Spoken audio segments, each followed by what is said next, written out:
with us, we have Calix sir today. Apart from the fact that he's got many credits on debating, he's been a great partner with us, having adjudicated and given detailed feedback to the team. And I'm sure you experienced some of them as well as a team. But just a little bit about himself, you should know who adjudicated you today. So Calix, thank you so much for joining us on the finals for the Indian Debating League. You have studied politics and economics in the University of Potsdam and a member of the Berlin Debating Union with an impressive list of debating achievements, which will take me the whole 45 minutes if I get into it. The highlights are that you've also broken through as a judge for 15 plus tournaments and being a CEO of tournaments like Tinsbury House, Maastricht Novice, and Bad Berlin. Apart from the fact that you had yourself won the finals in Helsinki, and I can see the list going on from 2015 onwards of many finals, semi-finals, and so and so forth. Just so that everybody else knows, he's an avid partner who adjudicates very regularly with us. You will all enjoy detailed feedback. So let's begin without much ado. Calix sir, you are completely comfortable with the team and keeping the time. So I'll hand it over to you. Just to reiterate, all the speakers have 5 minutes over here. And we did have a no-show, so we have one speaker substituting. So if you see the adjudicator sheet, you will see Ivy coming in twice. The other thing is that they are allowed POIs, not in the first and the last minute, but no reply speeches on this one. With that, I'm handing the session over to you, Calix. Okay, perfect. For timekeeping, I will clap once after minute 1, meaning that you can ask points of information, and once more as we get to 4 minutes, and ending the speech at 5 minutes. And at 5:15, I will put my hands up because that's when I will not be writing a single word and I can't listen to any other thing you say anymore. So at that point, at the latest, please come to an end. All right, then without further ado, on the motion, assuming the technology exists, this House would support genetic engineering to, wait, I need to scroll, to make humans more resistant to the effects of climate change. I'd like to welcome the Prime Minister to open the case that stands in their name. Here. And this is my version of clapping. Thank you, sir. Greetings to the members of the virtual house. I'm Ivy, the first speaker for Team Proposition. Now, jumping straight to the definitions of the keywords in the motion. The first keyword is genetic engineering. What is it? How is it used? And why is it used? Genetic engineering, also called genetic modification or genetic manipulation, is the direct manipulation of an organism's genes using biotechnology. Not going into the deeper realms of science, according to Team Proposition, genetic engineering is the future. It is something that is already prevalent in the world today, and few years later, technology will take such a turn that you would see genetic engineering everywhere. You would be surrounded by genetic engineering. Look, climate change is inevitable. It's an inevitable catastrophe by reckless human behavior. Even if we mend our ways, it will be generations before we see any significant change. Human progress is a double-edged sword. While the scientific development has given us genetic engineering, it has also caused irrevocable climate loss. Coming on to the second keyword, rather a phrase, that is effects of climate change. I believe all of us are aware of the effects of climate change, how climate change has disproportionately affected women all over the world, and not only women, but all of us in one way or the other, and how people below the poverty line have suffered. The salvation lies in resurrecting human health and make humans resistant to climate change. Nowhere should our stance be misconstrued to mean that we should be any less vigorous or aggressive at attending and tackling climate change. The antidote to sure and certain annihilation because of climate change is genetic engineering. While the bullet will be as sharp and penetrating, we too can devise a strong bulletproof vest. The immense funding to genetic engineering and the science behind it will stand justified if we are able to make human beings more resistant to the upheaval in climate over time. The body of knowledge will be rendered useless and futile if we don't put it to use for creating resistance against climate change. Mending climate change overnight is not possible. Also, any drastic measure might have severe financial and economic repercussions. This would be too abrupt to affect lives, livelihoods, industries, and economies. A less obtrusive way would be to slowly and steadily introduce genetic changes in the human gene, making us resistant to climate change. Also, as opposed to drastic measures to mend climate change, this would be a far subtle way to enhance human immunity over generations. While science will create plastic-eating bacteria, prevent erosion and environmental health, it will also bolster human immunity against climate change, which has also been detrimental to human health. Genetic engineering is ethical too, an ethical tool an ethical tool to counter unethical means which have caused climate catastrophe. We know of therapeutic cloning for human welfare, creating biomedicines and bioprocedures. That's genetic engineering. This can easily come under the ambit of ethical practices that are designed by the law. And the bigger question is, aren't we already using biotechnology in various spheres? All we need is to all we need to do is extend its areas of influence of human immunity and resistance against climate change. Team Proposition would be introducing two arguments in their speech. I will introduce them, while the second speaker, who is me again, will elaborate upon those arguments and constructors, and later Ojaste would be rebutting the opposition. So our first argument states funds or humanity, and our second argument states how genetic engineering could change the future for humanity. I would like to rest my case here. Proud to propose. Thank you. Oh, so sorry, you had 1 more minute. This was the 4-minute clap. If you want to finish, okay. Alex, we did have a POI raised by Manit much earlier, before the 4-minute limit. So Ivy, would you like to take his mandatory POI, please? Ma'am, could I take it via chat? We would like you to take it verbally. Okay, ma'am. Manit, you can go ahead. The respected first speaker of the proposition said that the minimum that genetic engineering is a faster method to having a sustainable environment and humans that are not susceptible to climate change. I would like to repeat that the minimum time for genetic engineering to come into effect is 18 years, and that is not safely. For it to safely come into effect, it would be much longer. Thank you.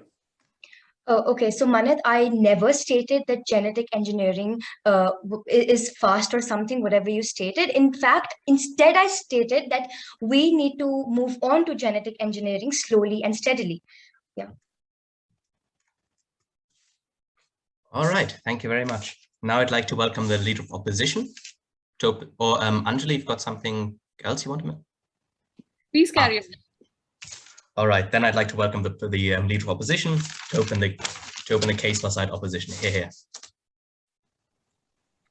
Good morning, good evening, my respected jury and my fellow debaters. I am Mani Chaturvedi, and I am strongly against the motion that this House would support genetic engineering to make humans more resistant to the effects of climate change.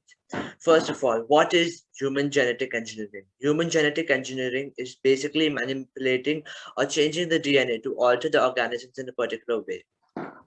In layman's terms, the human body cells contain encoded information in a particular form called genes, which are responsible for the body's growth, structure, and functioning. Human genetic engineering decodes this information and changes it to show desired changes. Climate change is long-term alteration of temperature and typical weather in patterns or in a place. Our model states that instead of focusing on these technologies which have yet not been proven to be safe, it's better to use those funds and invest them in technologies that have already been developed and have been proved to be beneficial and are already part of the sustainable development goals, like quality education, like renewable energy, and also a plan not to shift away from fossil fuels and use those renewable energy effectively. Genetical engineering itself poses a lot bigger problem than it would seem at hand. It would create different societal classes in the world. It is estimated that genetic engineering would cost $2,000 per person. I would like to repeat, $2,000. That might be more than the rent you pay for your house if you're not so rich as they say. I would like to say that this will cause a lot of disparity because not all people will be able to afford this. And when we want a just world, this is not the way forward.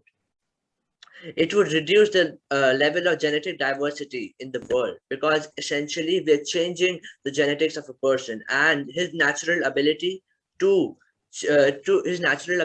adapt, to change according to the environment, and we'll become more susceptible to new viruses, and there'll be a more devastating impact of what has been currently envisioned.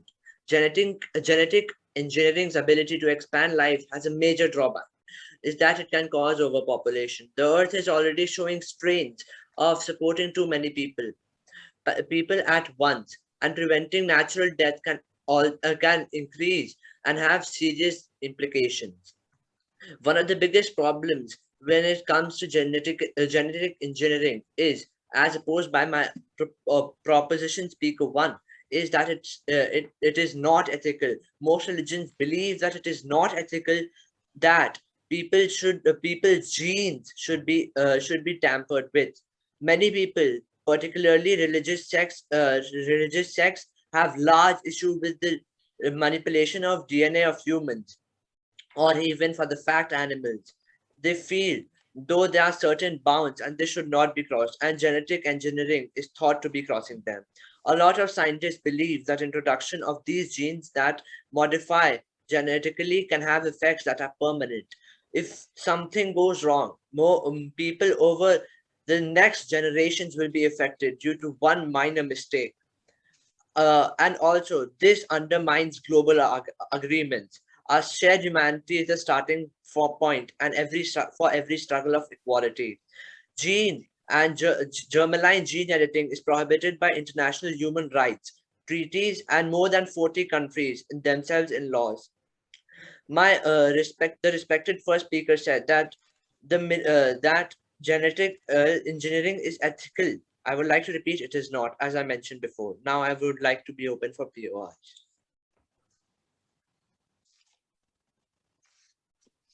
I'll go first. Yes, I will. Okay, so you said that we should divert our funds to areas such as quality education, but if you see today, we are surrounded by genetical engineering. Where's your food coming from? Your food is coming from the agricultural sector, and in the agricultural sector, biotechnology is used hugely and vastly. They use fertilizers. Fertilizers are itself biotechnology, and along with that, we have hybrid plants. So how do you justify this, sir? The point made by the opposition speaker is just like saying a child is a compressed adult. Plants and humans vary differently, and they have different, and gene editing can have a different effect. I would like to conclude by saying that gene editing is not ethical and not economical for all countries in the world to enforce. Thank you. One tiny second.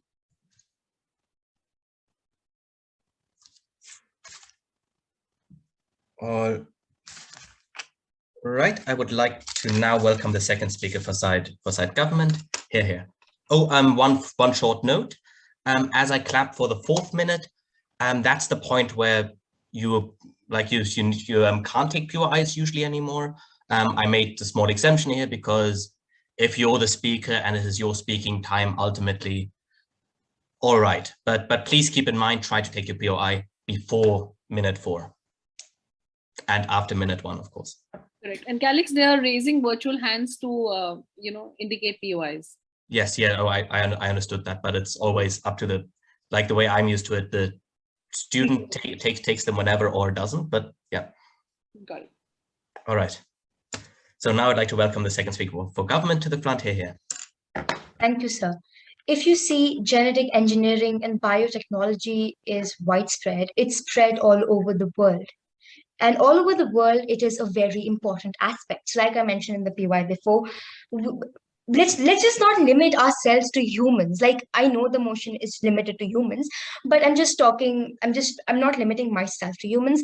Look, so from hybrid plants to plants that can grow quickly, all of these are included in biotechnology. Coming on to the first argument that states funds or humanity.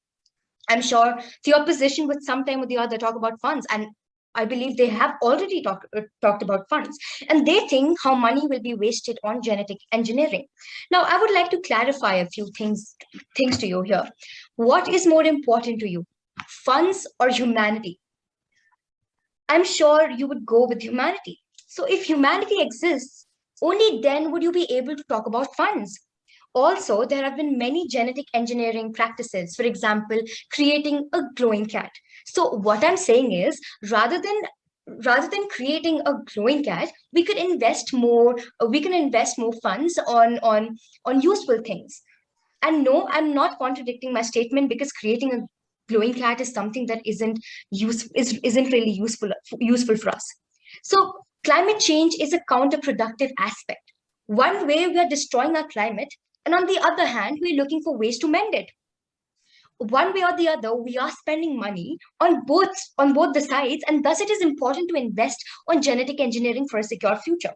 Look, one way or the other, we somewhere are spending money, be it damaging the environments by industries and fossil fuels, or by mending it by creating technology. Coming on to our second argument that states how genetic engineering could change the future for humanity. Okay, like I said in the beginning of my speech, I would not limit myself to humans itself. So let's not talk about creating superhumans and Frankensteins here. Also, talking about Frankensteins, to avoid any misuse of genetic engineering and biotechnology, it is important for us to create a government body that regulates the usage of biotechnology and genetic engineering practices. Coming back to the point, bioengineering is everywhere.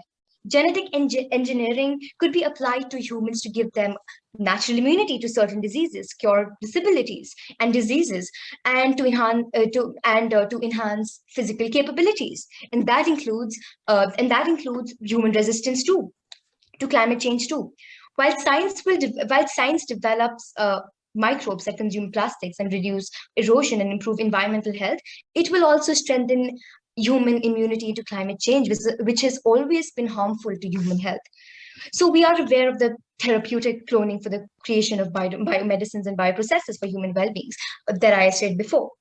All is related to bioengineering, and therefore we cannot live without bioengineering in the next 10 years, and it is something essential for us to survive. I would now like to rest my case here. Thank you, Dr. Propose. All right, thank you very much. One tiny second as I take a few more notes.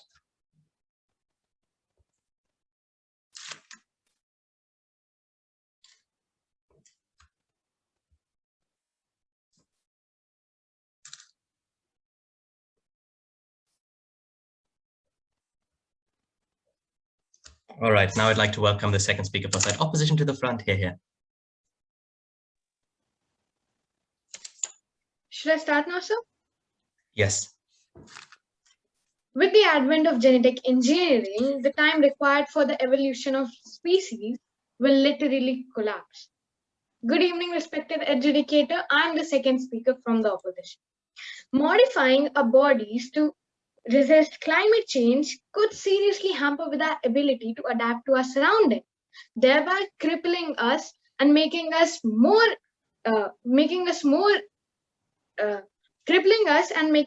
dependent on technology.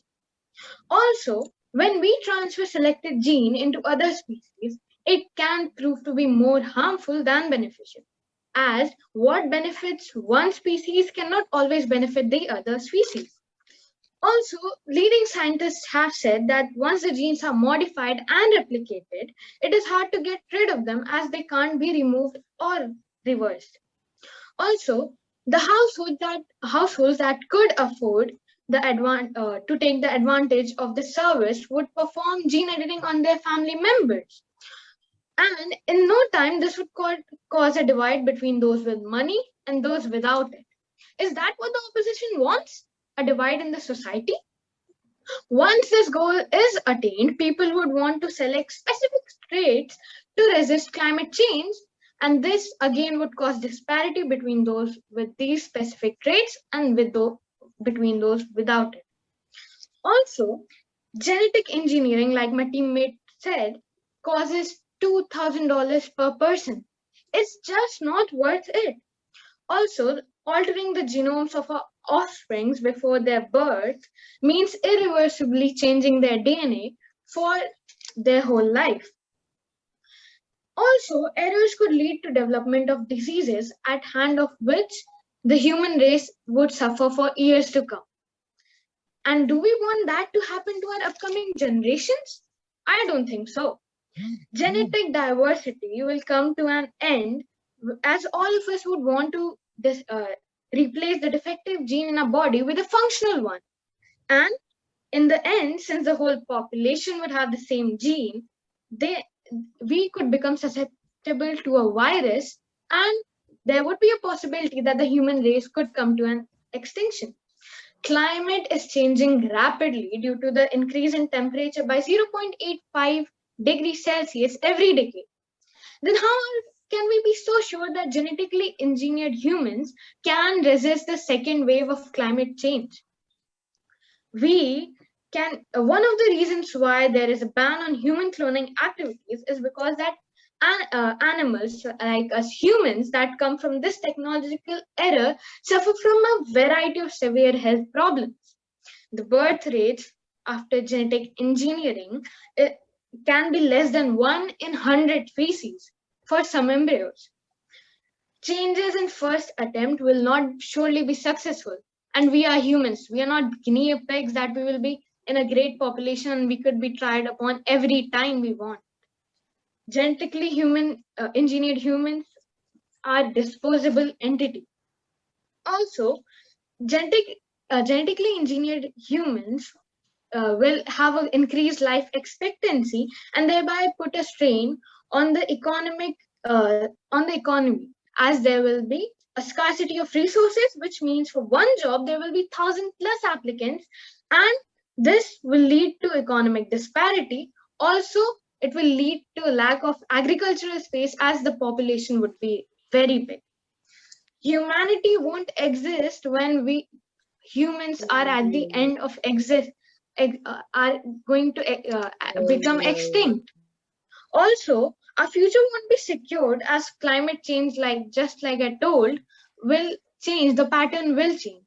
So I think the points put up by my opponent were null and void. I rest my case. All right, thank you very much. Excuse me. Yes. I had a POI in between. Do you? I will, because it's just been, it was a rather short speech. If you want to take the POI, you can quickly take it now if it's, or. I had a POI for the speaker. Jason, yes. would you like to take his POI? Yes, ma'am. Yes, ma'am. All right. So you stated that biological engineering and tampering with the genes will make us more dependent on technology. Don't you think we're still dependent on technology as we are having this debate on Zoom already? We are dependent on technology, but biological engineering is different from this technology as it hampers with our gene. We are living entities, we are living beings. Also, I would like to conclude that biological engineering makes us more vulnerable to a virus, as all of us will have a same gene by the time a new decade comes, and we will be at the verge of extinction. Thank you. All right, thank you very much. Now I would like to welcome the, wait 1 second to have some. Yes, now I'd like to welcome the third speaker for site government. Here. Greetings to the virtual house. I'm Ojasya, a student of grade 8 and the third speaker for today's debate, representing Team Rajasthan in this state round finals. So the topic of the motion for the house is today is assuming that technology exists. This house will support genetic engineering to make humans more resistant to the effects of climate change. As our first and second speaker, who was Ivy, already had proposed two constructives, which were A, which were funds for humanity, and B, how genetic engineering could change the future of humanity and how they are used already in climate change. Now, if you allow me, I'll just move a little bit away from the topic. How does engineering, technological engineering, genetic engineering help humans in becoming more resistant? If humans have suppose, like as our very worthy opposition speakers were speaking, that we are tampering with the genes, we are tampering with the natural like what do we say, the natural existence of humans. How are we tampering with natural existence of humans when we are basically just helping them to live longer, better, and a happier life? Another point I would add was that how can genetic engineering help with climate change? We can create trees that grow bigger, faster, we can resist diseases, and can even turn carbon into a stable white powder that falls to the ground. And anyways, we know that trees take in carbon dioxide and produce oxygen, but there is already a lot of the greenhouse effect and a lot of global warming, in particular, especially around the equatorial region. So this is a rebuttal.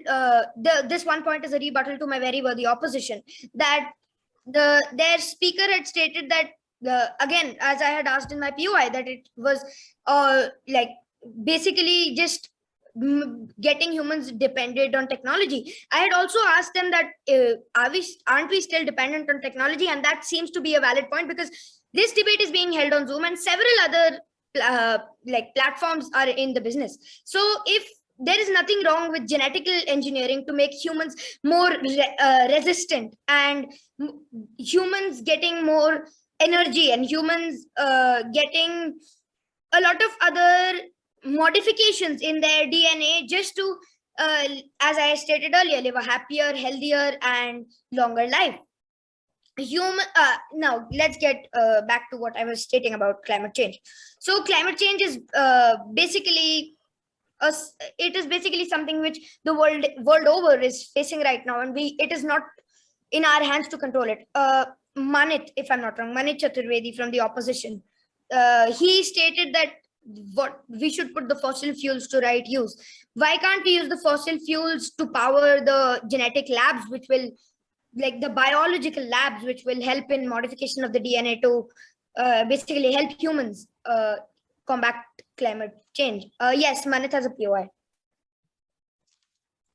I just wanted to ask that even the fossil fuels are finishing and diminishing, you propose that you will use them for powering genetic labs, and you also say that these genetic labs won't have a discovery overnight.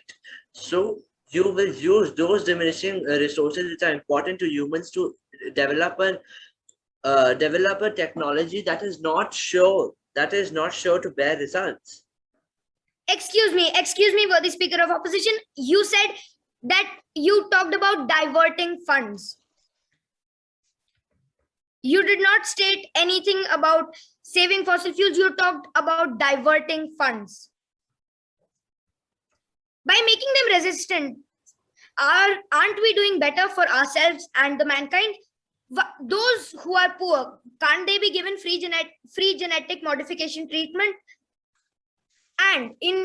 And also in a few years, biological engineering would be something normal, because we know where the world is headed right now. And somewhere you are implying that genetic engineering isn't needed. Why is genetic engineering not needed when genetic engineering is the way ahead? Sorry to bring this up, but like in a few video games, this is diverting from the topic, but in a few video games, there are robots as animals. So don't you think that that's where the world's headed now? And I'm sure you also know that biological engineering will be very important in the near future, so that humans, as I stated earlier, can live a longer, happier, and healthier life. Now I'm up for POIs, and I rest my case here. 1 second. If I'm not wrong, sir, you had given the claps. Yes, I have. I am right now just taking a few small notes before we get to the last speaker of this debate.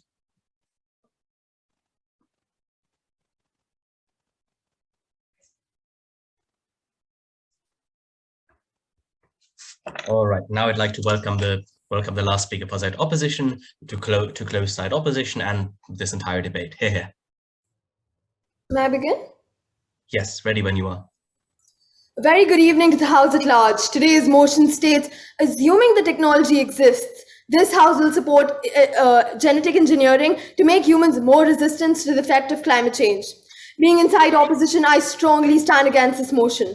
As the third speaker in my speech, I would first be rebutting all the baseless points mentioned by the opposing side, and then would conclude the case for my team. The first speaker came up with the following points. You spoke about how climate change is an inevitable catastrophe, and then speaking about how it will take generations before we see any change. Right after that, you also rebutted your own point, saying how mending climate change overnight is not possible. Ma'am, we don't have generations, first of all. Climate change is deteriorating day by day. And as you said, this technology will take time to develop. How much more time once the world ends? Then you spoke about how you will use this to boost the human's immunity against climate change. Is this what our future has to be? Instead of focusing on saving our Earth, we want to save ourselves. Is this any way moral, my dear proposition? If we talk about how fast the climate crisis is happening, there is absolutely no way we would be able to invent such a complex technological process. Instead of wasting our time and money and scientists on something that we will actually not be able to achieve in time, why not spend it on something worthwhile? Then you spoke about how aren't we already using biotechnology? We are, and it does have tremendous amount of negative side effects, ma'am. You also spoke about how in the agricultural sector, biotechnology is used, giving examples of fertilizer. Ma'am, first of all, being inside a proposition, you're talking so much about how serious this issue is, and then you're encouraging fertilizers. Wow. Second speaker's points were, first of all, you talked about how you are not limiting yourself to humans, and you spoke about hybrid plants, which is way off topic, so I refuse to rebut it. Second, you spoke about what's more important, funds or humanity. Again, rebutting our own point. Ma'am, humanity is important, but you see what you're proposing right now is genetic engineering. Do you realize how many lives it'll take? Do you realize the risks that come along with it? Well, I think not. So let me explain. There is absolutely no standard of questions that risk assessments must answer because of the great range of potential impacts of biotechnology products. So technically, we can never be certain of no risks. You also spoke about how we should invest more funds on useful things. The chance of this technology to be completely successful or even successful is very less, ma'am. Please understand. The purely social and political changes of an increase in human suffering and the possibility of large-scale eugenic programs and totalitarian control over human lives. Is that where you want to invest more of your funds? Let's also think about this practically, ma'am. A project of this scale will need energy and resources. We will get this from mining and other methods, and that will, in the end, worsen our environment. What is the point of this? Finally, you spoke about how it's giving them natural immunity.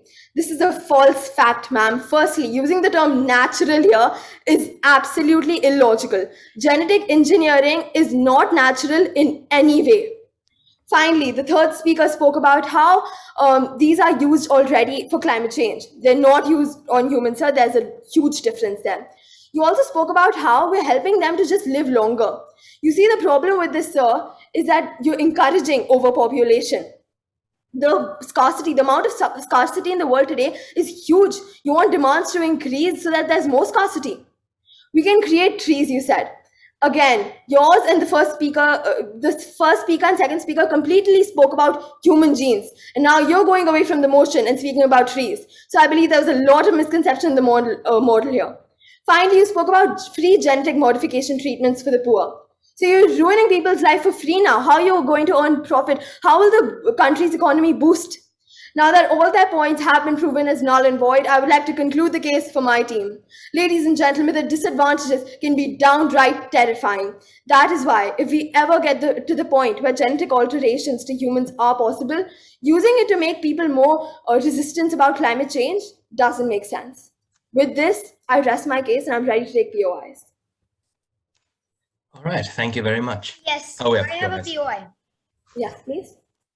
You are stating that genetic engineering and genetic modification have already had a lot of negative impacts. Why are you looking to the negative side of everything where there is a bigger positive side than a negative side?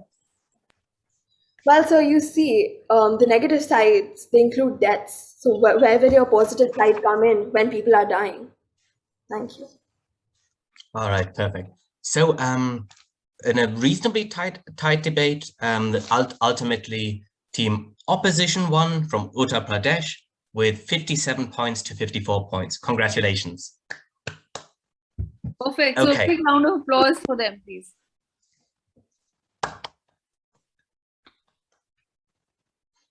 Okay, in what was a pretty complex debate, I thought was a pretty interesting debate that had like a few structural problems that I will also bring up in the feedback shortly. One tiny bit of general feedback is this will be especially true the more you go out of schools debating and into university debating, is that you have very limited time when you're in front. So using time to read again the motion and greet everyone, I would generally recommend just cutting that. We know why we're here, we know who we are, we're friendly to each other, and it just takes away time for you to argue your points and make them more persuasive.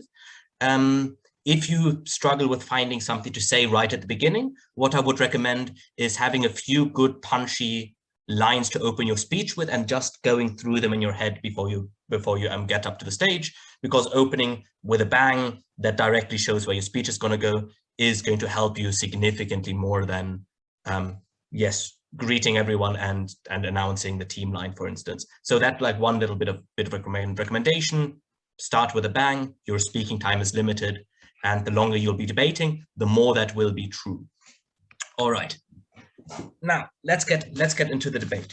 So from the prime minister, we've got a very team in opposition won. All right. Now yes, Alex. Now let's get into it. I just got asked in the chat. All right. To start out, the prime minister gives us a very solid, interesting case with one solid core argument. Climate change is very far along. We can barely tackle it, and even if we can tackle it in time, it will be incredibly expensive and costly for us as humanity, and will come with downsides, etc. So and ultimately, therefore, we need to adapt our human health to deal with these effects rather than only investing into solving climate change. That was a very interesting and solid case. Now, where does leader of opposition come in? Now, leader of opposition, the biggest bit of feedback for Prime Minister, by the way, here would be it was a bit difficult to follow you exactly where you were going. Please announce your headlines, announce your basically what your points are beforehand. It makes it a bit easier to follow. Within the flow of the arguments, it was easy enough to pick up, but that's one thing that you can very easily fix, and just by giving us the headlines and walking us through it a little bit clearer, that already would help. Apart from that, your manner was pretty on point. I thought content-wise, this was a very good strategical way to take the case. Now, I will get to it bit by bit why you still lose the debate. So, leader of opposition. From you, we get a lot of different attacks at once. My biggest bit of feedback would be here: try to choose one or two main arguments at most and make sure that you fully do them, because after your speech still, there were like, I didn't see you taking down the prime minister's speech. It was the second speaker in your team going a little bit deeper into how to call it, what more viruses means and why inequality will happen. That's something that even after the second speak, I would have liked more information on. And also, specifically, you could have dropped the third point of gene editing is forbidden in many different countries, because until the end of the debate, it was unclear to me, but what is the actual harm in gene editing? Why do we have it forbidden all over the world? We get a bit of an answer, I think it was in second or in third speaker, where we get this idea that, but there are long-term health impacts we saw in the past. So that point, until the end of the debate, it didn't become super clear. Why do we have gene editing forbidden? Why is it so bad? And when you notice that you can't properly answer it, I would rather drop that one drop that point to make clear why, for instance, the inequality will happen. This brings me to my second point. Your structure was quite easy to follow. It was quite clear and clearly set up. But again, you leave your arguments a little bit too much on the assertive level when, for instance, you assume that everyone will have to pay for it themselves and it therefore will be very expensive. The $2,000 a person thing I thought was very useful. I thought that was a good thing to do. But here again, you would have needed to explain why will actually people be paying for this? Why will it cause this inequality? I think here in this debate, the interesting thing is now we get to the feedback to the Deputy Prime Minister. I think you also added some interesting things there in your second speech. But here again, you did not respond to the inequality point by the opposition. The opposition simply stated, you will have to pay for this yourself. It will be very expensive, and therefore it will cause a lot of inequality. Or like what I missed there was an important response to this, because even if he didn't explain quite much why inequality is so bad, it is still quite intuitive that this is probably an injustice that we should care about. So here, maybe tell us why this will be a government program that will where we will simply have to finance it for everyone because it's so important and we owe that to the people, or why, like, give us a reason, for example, why the technology will become cheaper after a time on the market and more companies coming in or something. But you needed an answer to that inequality point, which you didn't come, which made it still stick around. Apart from that, what else can I say? Again, in the second speech, the content was solid. Your strategy and like how to go. Your manner was. I thought your manner was also great in the beginning. How you responded to the funds argument with money over life. Money is the precondition. No, life is the precondition to then talk about money. But here again, I think this does attack a little bit. Does attack the point that it's more expensive that opening opposition makes, but it doesn't attack the inequality that I think in view of opposition already becomes clearly a big challenge for your case. So that is my biggest piece of feedback. So after your second speech, I'm already starting to tilt a bit towards opposition. Now, what does the second speaker in opposition then add? So we have this idea that it's hampers. You give a good sort of outline of your points. It hampers our ability to adapt to the change.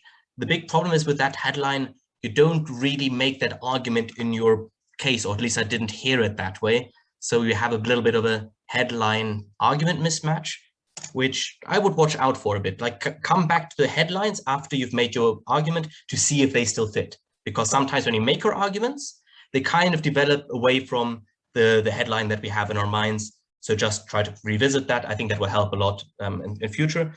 Apart from that, we have you deepen the idea of people being then genetically inherently different, some being able to afford it and some not, deepening the point of the inequality.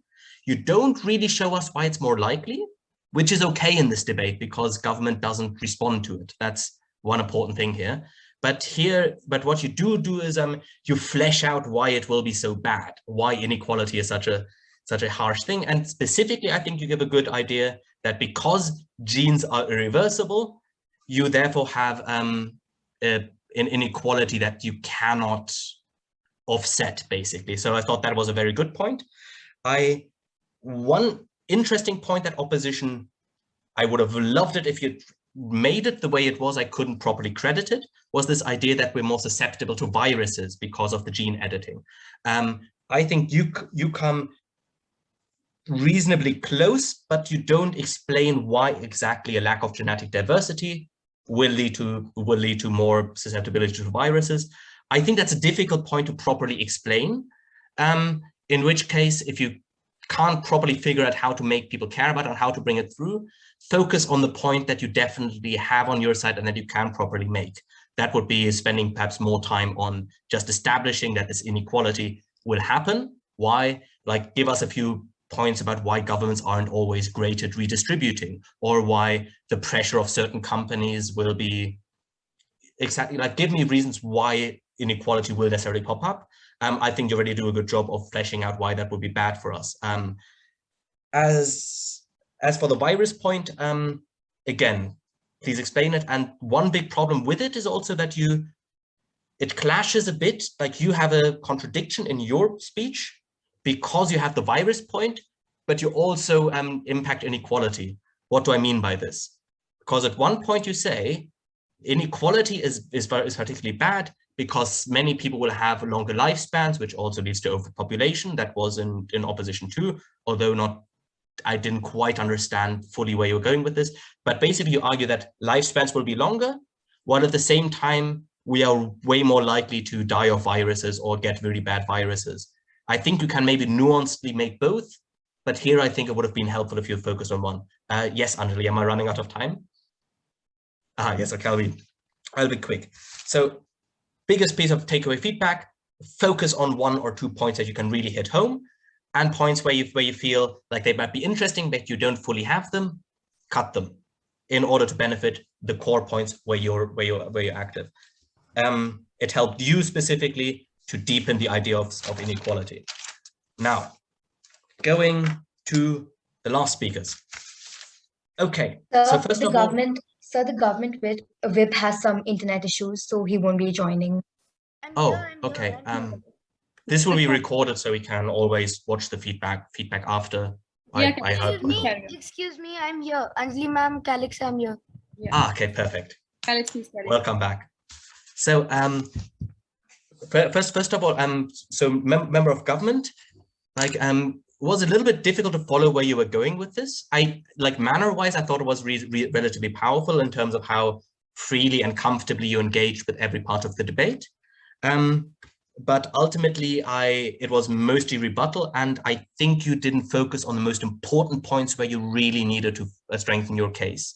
So I feel like you spent too much time arguing where opposition agreed with you, basically about how we already use GMOs in other areas, without properly answering why with humans it's not different, or like why we can do it for humans.